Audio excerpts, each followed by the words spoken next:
요한복음 10장 7절로 18절까지 보겠습니다.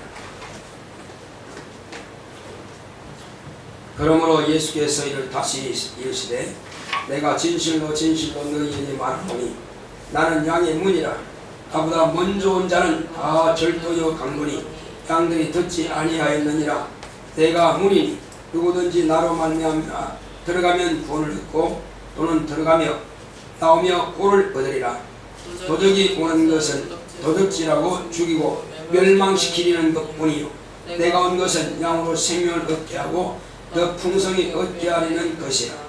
나는 선한 목자라. 선한 목자는 양들을 위하여 목숨을 버리거니와 삭구는 목자도 아니요 양도 제 양이 아니라 이리가 오는 것을 보면 양을 버리고 달아나느니 이리가 양을 넉탈하고 또 해치느니라. 달아나는 것은 저가 삭군인 까닭에 양을 돌아보지 아니함이나 나는 선한 목자라. 내가 내 양을 알고 양도 나를 아는 것이 아버지께서 나를 아시고 내가 아버지를 아는 것 같으니 나는 양을 위하여 목숨을 버리노라. 또 이 우리에 들지 아니한 다른 양들이 내게 있어 내가 인도하여야 할 터이니 저희도 내 음성을 듣고 한 무리가 되어 한 목자에게 있으리라. 아버지께서 나를 사랑하시는 것은 내가 다시 목숨을 얻기 위하여 목숨을 버리리라. 이를 내게서 빼앗는 자가 있는 것이 아니라 내가 스스로 버리노라. 나는 버릴 권세도 있고 다시 얻을 권세도 있으니 이 계명은 내 아버지에게서 받았노라 하시니라. 아멘. 오늘 하나님의 말씀의 요약을 보겠습니다. 맡은 영혼을 사랑하자. 시작. 하나님은 선한 목자이십니다. 그가 아들을 통해 선한 목자이심을 나타내셨다. 예수는 양의 문이시다. 예수보다 먼저 온 바리새인과 서기관들은 절도요 강도들이다. 양들을 하나님께로 인도하지 않고 자기를 섬기게 한다. 주님은 양들이 하나님께로 오는 것을 그들이 배방함으로 독사의 새끼라 하셨다. 이들은 삭군이다. 이들은 이리가 오면 달아나고 이리는 양을 넉탈하고 해친다. 예수 안에 들어오면 생수와 살질 꼴을 얻는다. 양의 우리 안은 쉴 수 있는 안식처가 있다. 예수 안에 들어온 양은 주님이 보호하신다. 그는 선한 목자라. 양을 위해 목숨을 주셨다. 그의 피로써 죄를 씻음으로 원수가 해할 수 없다. 예수 안에 있는 자는 율법의 정죄를 받지 않는다. 양무리에 들지 아니한 다른 양들도 한 무리가 되어 한 목자에게 있어 주님이 인도하신다. 이스라엘과 이방인에 대한 것을 의미하신다. 아버지께서 아들을 사랑하시는 것은 주님이 목숨을 얻기 위해 목숨을 버리십니다. 목숨을 빼앗기는 것이 아니라 양을 살리려고 버릴 권세와 다시 얻을 권세를 받으셨다. 이 계명은 아버지께 받은 것이다. 계명은 아버지의 말씀을 명령으로 받은 것인데 이것이 곧 권세이다. 믿는 모든 사람은 가족, 이웃, 친척들을 위임받았다. 맡은 양을 사랑하는 것은 특별한 사람에게만 허락하신 것이 아니다. 내 영혼아, 맡은 양을 사랑하자. 하나님은 선한 목자이십니다. 자, 우리 하나님은 선한 목자이시다. 세번합시다. 시작. 하나님은 선한 목자이시다. 하나님은 선한 목자이시다. 하나님은 선한 목자이시다. 선한 목자이신 하나님께서 당신의 독생하신 아들을 우리에게 보내주심으로 그를 통해서 하나님은 선한 목자이심을 나타내 보여주신 것입니다. 예수님께서는 먼저 나는 양의 문이라 이렇게 말씀하신 것입니다. 양의 문이라고 하는 것은 그 안에는 우리라고 하는 것입니다. 양의 우리는 양에게는 안식처요 집입니다. 그 안에는 마실 물도 풍성하고 또 살진 꼴도 풍성하게 있는 것입니다. 그러므로 언제든지 그 양 우리에 들어가면서 나가면서 꼴을 얻는다라고 주님은 말씀하신 것입니다. 저도 시골에서 소를 키워봤지만은 소를 키우게 되면 그 소가 밖에 나가서 꼴을 뜯기고 들어오면은 집에 또한 이제 부위 위에 꼴을 넣어주든지 아니면 밟으면서 먹을 수 있도록 꼴을 풍성하게 넣어줍니다. 그러면 또 부위에는 마실 물이 있어 물을 실컷 마시고 거기서 잠자기도 하고 또 누워있기도 하고 편안하게 쉬는 것이 곧 마구간입니다. 자, 이것처럼 양우리도 마찬가지입니다. 예수님을 통해서 들어가면 그 양우리간 안에는 풍성한 꼴과 이런 것들이 있습니다. 자, 그러므로 그 안에는 안전한 보호가 있죠. 편하게 쉴 수가 있습니다. 우리가 밖에 나가면은 집 떠나면은 고생이다 이런 말씀이 있습니다. 옛날 어른들도 집 떠나면 고생이라 이렇게 말을 하는 것입니다. 그건 무슨 말이냐면은 집안에는 보호자 부모님이 계시고 집안에는 무엇이든지 먹을 양식이 있습니다. 어쨌든 우리가 집안에서는 굶지 않는다는 사실입니다. 냉장고에 뭐가 있든지 간에 아니면 꺼내가지고 구워도 먹고 부쳐도 먹고 또 쪄먹기도 하고 얼마든지 이렇게 먹을 양식들이 있습니다. 그리고 잠자고 싶으면 잠자고 쉬고 싶으면 쉬고 할 수 있는 편안한 안식처가 바로 집입니다. 그것처럼 예수 안에 들어오면은 아무 걱정할 것이 없습니다. 가장 편안하고 가장 안식할 수 있는 것이 바로 예수 안인 것입니다. 그러므로 우리가 교회 안에 들어왔다고 하는 것은 교회 안에는 바로 예수님의 문 안으로 들어온 것입니다. 교회는 곧 우리 가정집처럼 이렇게 영혼의 안식처인 것입니다. 아무리 집이 편하다 할지라도 그는 육체만이 쉴 수 있는 안식처인 것입니다. 영혼의 안식처는 교회입니다. 교회에 오게 되면 영혼의 꼴인 하나님의 말씀이 풍성하게 있습니다. 또 예수님의 피, 그 피를 통해서 우리가 영혼의 음료를 실컷 마실 수가 있는 것입니다. 그리고 이곳은 원수 마귀가 해하지 못하는 곳입니다. 이곳은 오직 하나님의 보호하심이 있는 목자가 있고, 그러므로 목자는 곧 보호자로서 양들을 지키시고 보호하는 것입니다. 이것은 주님께서 목자에게 맡겨주신 것입니다. 그러므로 우리는 교회 안에서 이와 같이 평안과 안식을 누리며 또 주님께서 우리에게 맡기신 이제 봉사와 이런 것들이 있습니다. 내가 빵도 부쳐 먹을 수 있고 부침개도 부쳐 먹고 밥도 먹을 수 있는 것처럼 이와 같이 교회라고 해서 가만히 있는 것이 아니라 마땅히 식당 봉사도 있고 차력 봉사도 있고 또 주일학교로 가르치는 교사도 있고 청소하는 이런 미화도 있습니다. 이런 모든 내 봉사를 통해서 가정이 경영되어지고 가정이 또 이렇게 돌아가는 것처럼 교회도 그와 같이 봉사를 통해서 교회가 평안한 가운데서 서로가 합력하여 선을 이루며 서로가 서로를 위해서 봉사하고 섬기게 되는 것입니다. 자, 이것처럼 우리는 이와 같이 교회 안에서 항상 평안과 안식을 누리게 되는 것이며 또 주님께서는 나는 선한 목자라 하신 것입니다. 선한 목자는 이제 양을 위해서 자기의 목숨을 걸기까지 하는 것입니다. 그래서 선한 목자는 다른 어떤 사건과 같지 않다고 했습니다.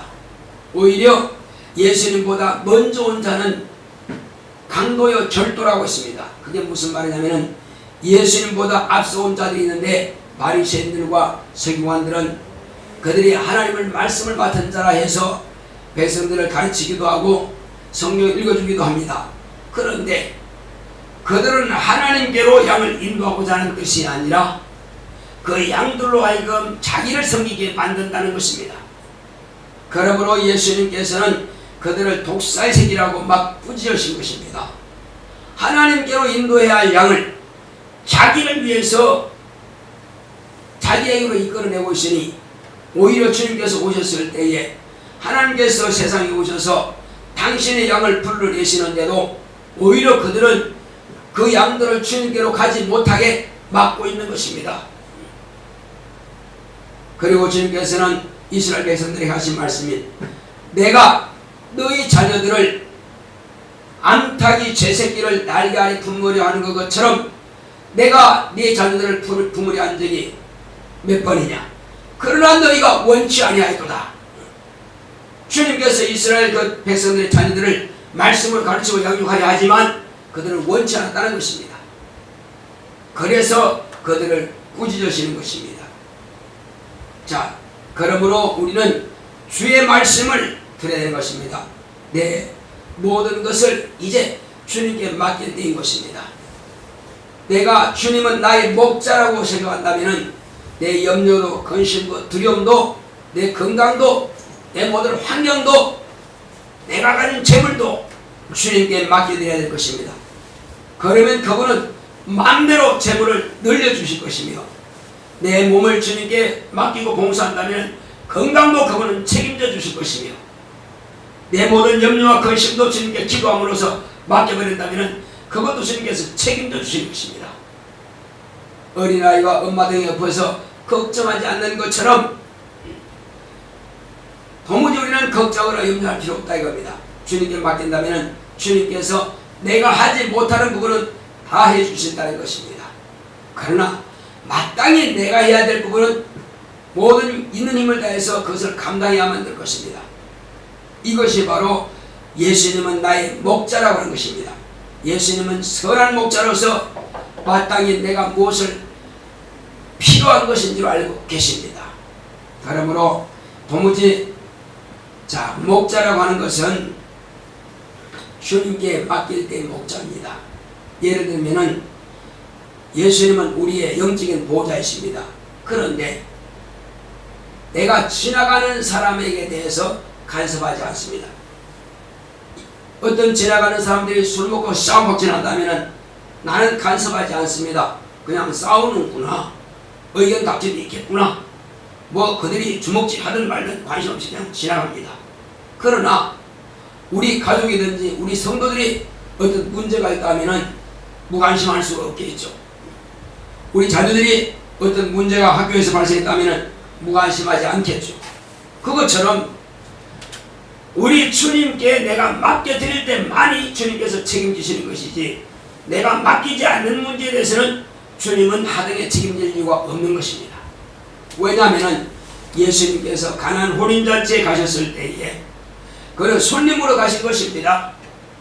그러므로 거기가 손님으로서 차려주는 것을 먹으면 되는 것이고 구경만 하면 되는 것입니다. 그런데 마침 그때에 그 혼인잔치에 포도주가 떨어졌습니다. 포도주가 없으면 흥을 낼 수가 없다 이겁니다. 그런데 손님들은 포도주가 떨어졌는데 모르죠. 그러나 지금 급한 것은 종들은 알고 있고 그리고 혼인잔치에 있는 그 장은 알게 됩니다. 어떡하겠어요? 그래서 포도주가 떨어졌다고 웅성웅성합니다. 그때에 예수의 모친이 마리아가 옆에 앉았다가 저기 지금 포도주가 떨어졌다고 합니다. 여자여, 그게 나와 무슨 상관이 있나이까? 아직 내 때가 이르지 않았습니다.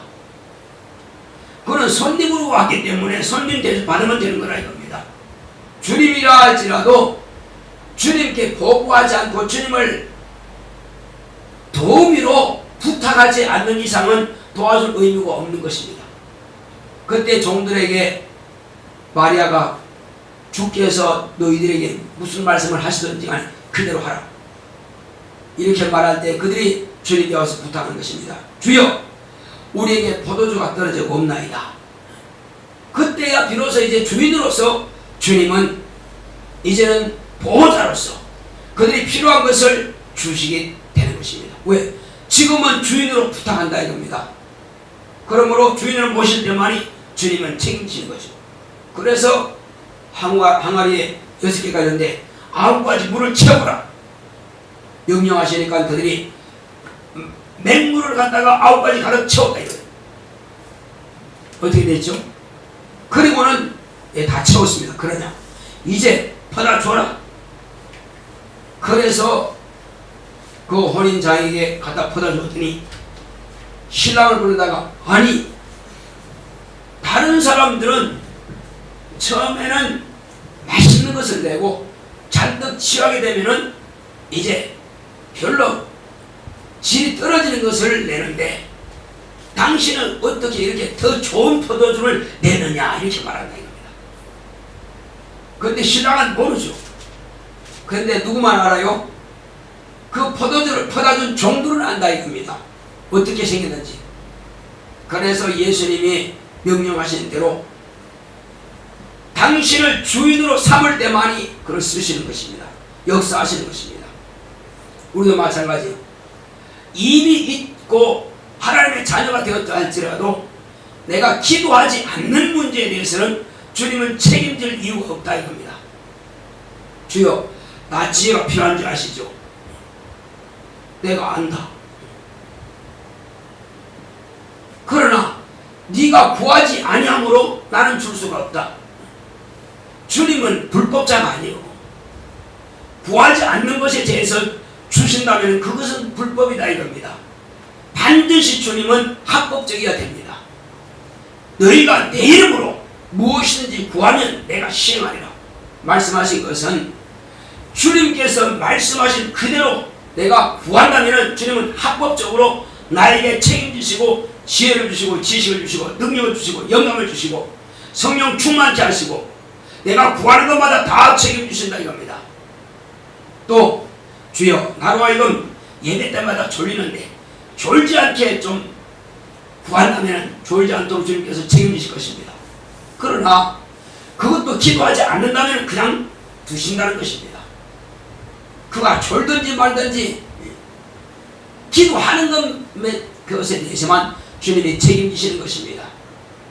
그러므로 예배에 성공하기 원한다면 미리 와서 예배 성공을 위해서 기도하시기 바랍니다.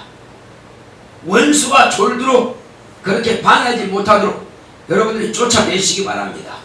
예수 이름으로 명령하면 그렇게 여러분들의 신앙생활 또 예배 시간을 방해하는 것들을 쫓아낼 수가 있는 것입니다. 뿐만 아니죠.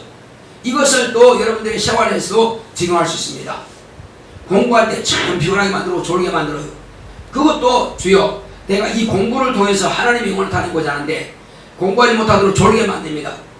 귀신 내 육체 속에서 방해하지 못하도록 떠나게 달라고 기도한다면 주님께서 책임지시고 쫓아내시고 맑은 정신 가지고 공부하게 하실 것입니다. 그러므로 예수님을 나의 보호자로 삼느냐 삼지 않느냐는 여러분들에게 달려있는 것입니다. 주님은 언제든지 무엇이든 내게 구하면 말씀하셨습니다. 아버지께 구한다면 아버지께서도 좋은 것을 주시지 않겠느냐, 성령을 보여주신다는 것입니다. 마땅히 우리가 예수님을 이와 같이 나를 간섭하시도록, 주님으로 하여금 나를 간섭하시고 관여하시고 주시도록 보호하시도록 여러분들이 구해야 하는 것입니다. 구하지 않는 문제에 대해서는 주님은 결단코 책임지지 않는다는 것입니다. 이제 그리고 주님께서는 아버지께서 나에게 권세를 주셨다. 이제 누가 나에게서 목숨을 빼앗는 자가 있는 것이 아니라 나는 나의 목숨을 이렇게 줄 권세도 있고 또 내가 다시 살 권세도 있다 하신 것입니다. 그러므로 죽을 권세와 살 권세를 아버지께로 받았다는 것입니다. 그게 무슨 말씀이냐면은 아버지의 명령은 너는 양들을 위해서 내 목숨을 내어놓으라. 이것이 바로 그리스도의 직분입니다. 그러므로 다른 제사장들은, 인간 제사장들은 양들을 잡아서 그 피로 사는 제물을 드렸으나 그러나 예수님은 당신의 피를 써 아버지께 올려드리는 것입니다. 그러므로 그 제물은, 하나님께 드린 제물은 당신의 몸인 것입니다. 그래서 이 몸을 드려야 온 인류의 죄를 담당할 수 있기 때문에, 그래서 예수님은 당신의 몸을 아버지께 드림으로 목숨을 바침으로 이것은 내 권세라는 것입니다. 왜? 아버지께서 명령하신 그 계명을 명령으로 받았기 때문에 권세가 되는 것입니다. 또 이와 같이 그것을 드림으로 해서 아버지께서는 또 아들을 살려주실 것입니다. 이것은 또한 반드시 목숨을 얻고자 하면 잃을 것이요 또 잃으면 얻으리라 말씀하셨습니다. 예수님도 그 말씀에 그대로 적용이 되는 것입니다. 내가 영원히 살기 위해서, 내가 목숨을 얻기 위해서 목숨을 내어놓으니까는 아버지께서 이를 위해서 나를 사랑하신다는 것입니다. 그러므로 아버지의 사랑받는 비결을 예수님께서 아신 것입니다. 내가 목숨을 영원히 얻기 위해서 목숨을 내놓으니까는 아버지께서 나를 사랑하신다. 마찬가지로 우리에게도 그렇게 말씀하신 것입니다. 내가 아버지의 사랑을 받아 아버지의 계명을 지킴으로 아버지께서 내게 권세를 주시는 것처럼 나도 너에게 목숨을 얻고자 하면 잃을 것이요 잃고자 하면 얻는다 말씀하신 것처럼 너희가 나와 및 복음을 위해서 목숨을 잃는다면 반드시 다시 영원한 생명을 얻으리라 말씀하신 것입니다. 그러므로 우리는 이와 같이 예수의 이름으로 아버지께 내 목숨을 바쳐서 복음을 증거한다면 이것은 바로 내게 하나님께서 주시는 권세가 되는 것입니다. 목숨을 다하기까지 복음을 증거하고 목숨을 다하기까지 내가 하나님의 일을 하기로 결단한다면 하나님의 자유의 권세를 내게 주셨고 그 권세가 나타나게 된다는 것입니다. 그러므로 이러한 각오와 이러한 믿음과 또 이러한 계명으로 받은 말씀을 예수의 말씀을 계명으로 받다면 반드시 그 권세를 가지고 여러분들은 귀신을 명하면 떠나갈 것입니다. 그 권세 가지고 병든 자에게 손을 들면 병이 나을 것입니다. 그 권세 가지고 주님 앞에 구한다면 모든 것을 받을 것이며 그 권세 가지고 여러분들은 천사들을 명령하고 그리고 천사들은 여러분들을 돕게 될 것입니다. 왜? 하나님의 자녀가 되는 권세, 하나님의 권세를 가지고 있기 때문에 그런 것입니다. 그러므로 권세라고 하는 것은 하늘에서 그냥 뚝 떨어지는 것이 아니라 예수님께서 말씀하신 것처럼 아버지께서 말씀하신 그 말씀을 계명으로 명령으로 받으니까 그것이 권세가 되는 것처럼 제자들에게도 말씀하신 겁니다. 너희는 가서 천국이 가까이 왔다 하고 또 귀신을 쫓아내며 병든 자를 고쳐라. 그 말씀을 그대로 명령으로 받아서 가서 실천했더니 제자들은 그대로 귀신이 쫓겨나가고 그대로 병든 자를 고침받는 것을 본 것입니다. 왜? 주의 말씀을 명령으로 막 받는다면 그것이 그대로 권세화 되는 것입니다. 은사가 뭐냐면은 은혜로 내려주신 것이 바로 은사라고 하는데 과거에 왕이 그 국민들에게나 아니면 신하들에게 이렇게 명하는 명령이 있습니다. 그걸 어명이라고 하는 것입니다. 예를 들면 경상도에 있는 어떤 농부에게 왕의 이름을 알고 그 농부에게 이제 어명을 보내는 것입니다. 그러면 그 두루마리를 가지고 누구누구 경상도 누구누구는 오늘부터 경상도 감찰사가 된다. 이렇게 하면 어명을 가지고 어명을 받으라 하고 명령하면 그가 어명을 그대로 받으면 그날로부터 그는 경상도 감찰사가 되는 것입니다. 그러나 그걸 거절하면 안 되는 것이죠. 그러나 어명은 바로 나에게 준 권세다 하고 그대로 받고 사용하면 되는 것입니다. 그러면 모두가 다 그 앞에 복종하게 되어 있다는 겁니다. 똑같은 것입니다. 내가 양식을 해놓고 먹어라. 먹으면 배부르지만 안 먹으면 배부르지 않은 것입니다. 그것처럼 이 권세라고 하는 것은 하나님의 말씀을 내가 명령으로만 받으면 그 권세가 나타나게 되는 것입니다. 이번 신유집회를 통해서 엄청난 권세가 나타나죠. 왜? 그것은 주님의 약속하신 은사를 그대로 명령으로 받고 귀신을 명령하니까 귀신 떠나가는 것이고 그 다음 병든 자가 그대로 고침받는 것입니다. 자, 그것처럼 우리는 이 하나님의 말씀을 명령으로 받을 것이냐 말 것이냐 그것은 내가 선택하는 것입니다. 성경을 읽으면서도 이것을 내게 명하신 명령이다 그러면 되는 것입니다. 자, 예수님께서 요한복음에 보게 되면은 그 제자에게 뭘 말씀하십니까? 21장 15절에서 17절까지 말씀하신 것은 자, 네가 나를 사랑하느냐? 네가 나를 사랑하느냐? 네가 나를 사랑하느냐? 물으시면서 주님께서 내가 주를 사랑하는지 주께서 아십니다 하고 제자들은 이와 같이 세 번씩이나 고백했습니다. 그때 주님께서는 뭘 맡겼습니까? 내 양을 치라, 내 양을 먹이라, 내 어린 양을 먹이라 이렇게 세 번 주님께서 명령하신 것입니다. 그 명령을 받은 시몬 베드로는 주님께서 이제 하늘에 성천하시고 성령을 부어주심으로 인하여서 그때부터 성령 충만하여 이 일을 감당하여 예루살렘 교회 감독으로서 일을 감당하게 된 것입니다. 자, 그러므로 그는 주님께서 명령하신 그 말씀을 명령으로 받을 때에 권세가 나타나고 그 감독직을 또 감당하게 되는 것입니다. 그가 가는 곳마다 어떤 때는 3,000명이 회개하고 침례받고, 어떤 때는 5천 명이 회개하고 침례받고, 어떤 때는 아예 숫자를 셀 수 없을 만큼 엄청난 무리가 와서 이와 같이 베드로의 그 설교를 듣고 회개하고 그리고 구원받습니다. 그러므로 초대교회는 그 동네는 그만큼 숫자가 되지 않을 것입니다. 그런데 그 예루살렘은 얼마나 많은 숫자가 교회에 들어오느냐, 5만 명이나 되는 숫자가 교회를 들어와서 그렇게 부흥하고 성장했다는 것입니다. 그리고 그들은 제 재물을 제 것으로 여기지 아니하고 오직 제자들에게 그 재물을 갖다 바치니까는 그 재물을 가난한 자들과 나누어 주어서 가난한 자도 없고 부자도 없고 평균케 했습니다.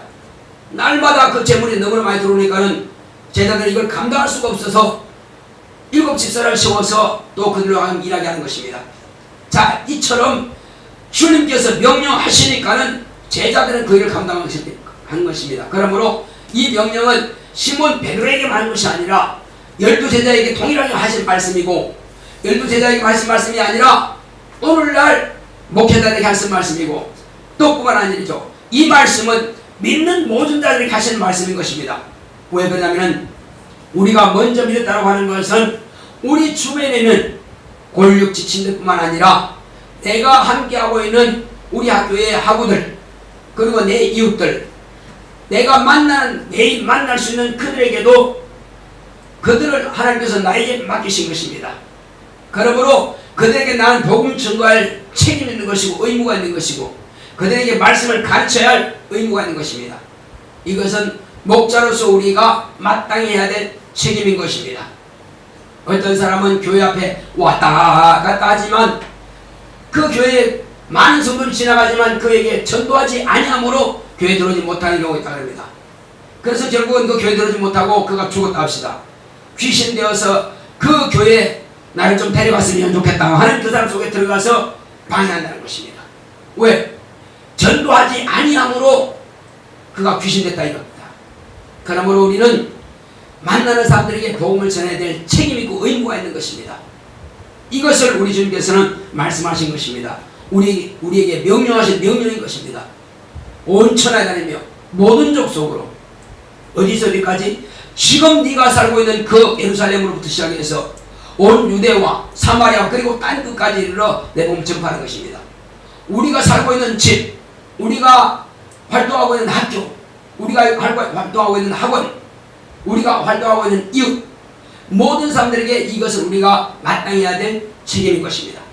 이 복음을 전가할 때만이 그들을 살릴 수 있습니다. 그리고 그들을 살리고 양육하는 뿐만 아니라 우리 또 각자 나 자신의 영혼을 우리는 잘 양육하고 또 보호해야 될 책임이 있습니다. 육체라고 하는 것은 내가 교회 가기 싫으면 안 갈 수 있습니다. 그러나 자신의 영혼을 양육하기 원한다면 교회를 가는 것입니다. 또 내 육체라고 하는 것은 성경 보기 싫습니다. 안 보면은 자기 영혼을 양육하지 못하는 것입니다. 육체 속도라는 것이 아니라 보기 싫어도 그래도 성경을 보는 것입니다. 이것이 언제까지? 꿀송이 같이 달게 맛있게 여기칠 때까지 성경을 계속 보는 것입니다. 자, 뿐만 아니죠. 이제 기도하는 것입니다. 기도 왜 합니까? 나는 내 미래를 알 수 없습니다. 내 오늘 상태를 알 수가 없어요. 그래서 항상 자신의 영혼을 위해서 기도하는 것입니다. 이와 마찬가지로 자신의 영혼을 위해서 전도하고 자신의 영혼을 위해서 봉사하고 자신의 영혼을 위해서 예배하고 자신의 영혼을 위해서 교회에 오는 것입니다. 우리가 이와 같이 자신의 영혼을 축복할 능력만 있다면 우리는 얼마든지 하나님으로부터 주시는 복을 받아 누릴 수가 있는 것입니다. 그러므로 자, 나 영혼아 먼저 나 영혼을 사랑하자 시작합시다. 시작. 나 영혼을 사랑하자. 나 영혼을 사랑하자. 나 영혼을 사랑하자. 그리고 맡은 영혼을 사랑하자. 3번 시작. 맡은 영혼을 사랑하자. 맡은 영혼을 사랑하자. 맡은 영혼을 사랑하자. 자신의 영혼을 사랑하지 않는 사람은 맡은 영혼을 사랑할 수 없습니다. 그럼 먼저는 자신의 영혼을 위해서 감사하고 기도하고 성경 보고 봉사하고 전도하고 이와 같이 힘쓰고 애쓰고 귀신도 쫓아내고 또 병자를 고치고 이렇게 하는 것입니다. 그렇게 할 때 자신의 영혼을 사랑하는 것이며 그리고 맡은 영혼을 사랑할 때에 하나님께서 자신에게도 귀한 복과 면류관과 상을 주신 것입니다. 우리 시간 기도할 때 주여 나로 하여금 내게 맡겨주신 일을 감당할 수 있도록 내게 맡기신 양들을 사랑할 수 있다 같이 하겠습니다. 고맙고 감사하신 아버지 하나님 감사합니다. 하나님께서 함께 하시고 인도해 주심으로 우리를 이와 같이